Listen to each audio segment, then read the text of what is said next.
Baik, yang dimaksud dengan interactive conditional formatting itu adalah penggunaan fitur conditional formatting atau format yang berkondisi, tapi memungkinkan sedikit fleksibilitas bagi si user untuk berinteraksi atau menentukan mana yang mau diformat.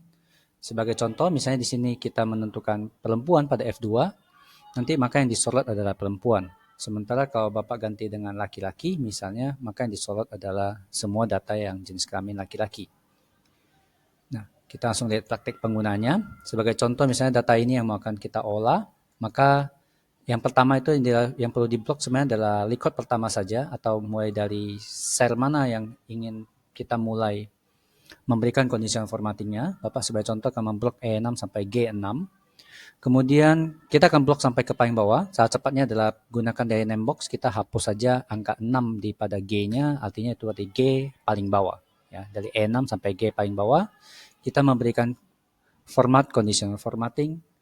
Dalam kasus ini, karena kita memberikan formatnya tergantung pada sel yang tersendiri, dalam hal ini misalnya di F3 di sini, maka Bapak akan menggunakan custom formula, di mana di sini kita menyusun sendiri ekspresi logikanya.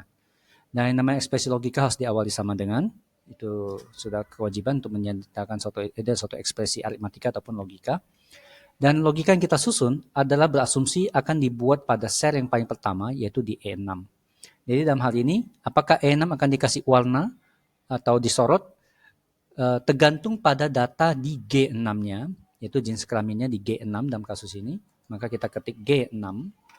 Jadi untuk simpelnya kalau ini dimulai dari baris ke-6, maka kalian akan biasanya ini akan menggunakan di baris ke-6 juga. Apakah sama dengan data yang dipilih oleh si user, yaitu di F3, ya, data yang bisa dikontrol oleh user. Kita asumsikan F3 ini nanti dikontrol oleh user, oke? Ya, dalam hal ini kita membandingkannya dengan F3.